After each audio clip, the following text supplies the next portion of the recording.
Greys are doing, and you know, there are 5 different subspecies of Greys. May I interject here for a moment? I've heard the phrase long-nosed Grey describing their physical characteristics. Those are not the benevolent reticulans. Okay. The benevolent reticulans look like children. So the non-benevolent ones are the long-nosed Greys? That's correct. That's what I thought. That's correct. Okay. And you know, there's a lot of information that's being. Some people are experiencing real benevolent experiences with them, or they're told that they're experiencing benevolent, when in fact they really haven't. They just maybe haven't been regressed or taken deeply into their subconscious to know what is happening. They're incredible masters of mind manipulation. But anyway, their race is dying. They have been so genetically altered by the Orion group that they cannot reproduce. So they were told by the Orion group to come down in here, to come in here. This is how it's been related to me.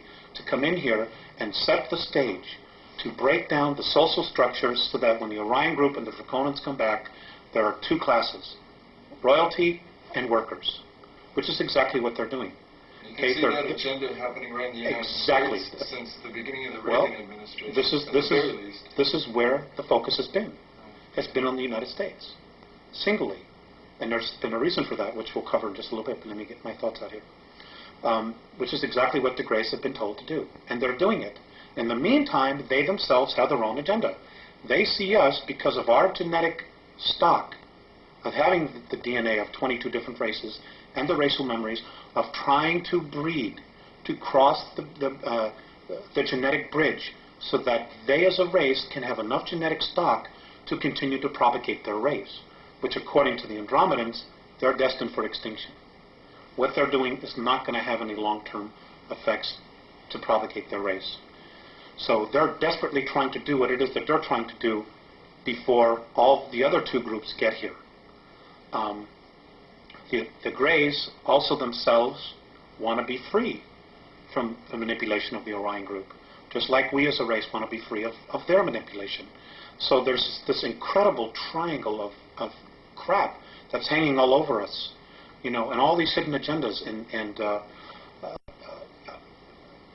just brainwashing and bizarre belief systems that are being thrown at us, you know, when they should all leave.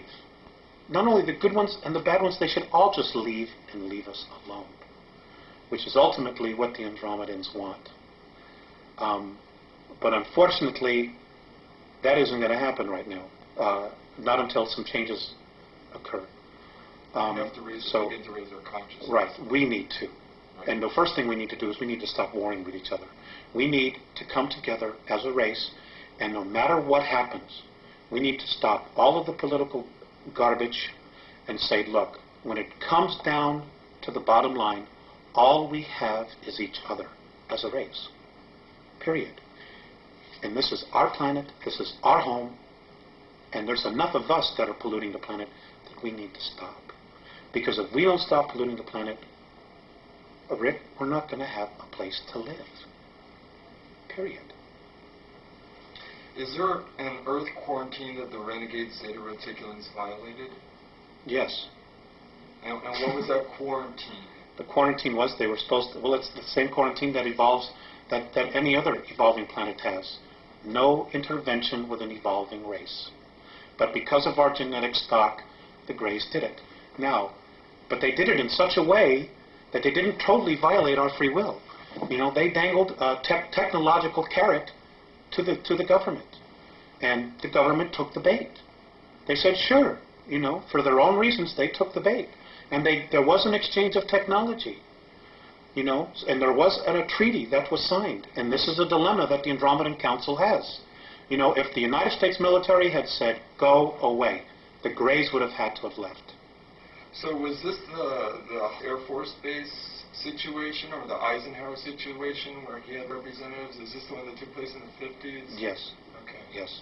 All right. And this was with the Long-Nosed Greys? That's true. And there were 2 groups there as well. The 7 from Sirius B, who are still here, were also witnesses to this, to add credence to it. Okay. So, now, and there are also, now just to add to this, the Andromedans have also said that in 1933, when the Greys really first got here, that they had actually approached the Germans, and the Germans said, no, you're out of here. We already have an agreement, and apparently the Germans were in touch with Giza intelligence. So the Greys left. They didn't pursue it at all. And they found their next opening here in the United States. Let's go digress just a moment. You mentioned Sirius B. They have a relationship with the Dogon tribes in Africa, correct? Is that correct? Yes, I understand that there is some ancestral genetic connection there. Okay. Does that play a part in what's going on here on a global level, or is that just a kind of a minor sidelight of information? I don't think at this point they give a damn about the Dogons or the humans at all. They all have their own agendas.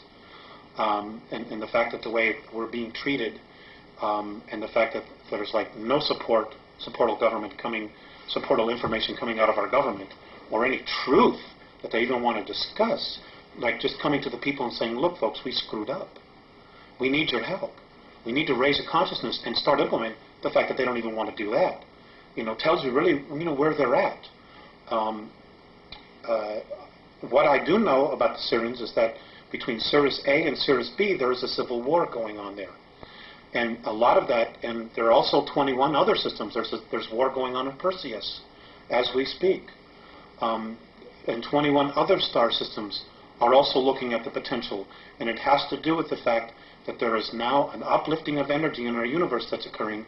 And the two positives, fear and love, are just banging themselves at each other.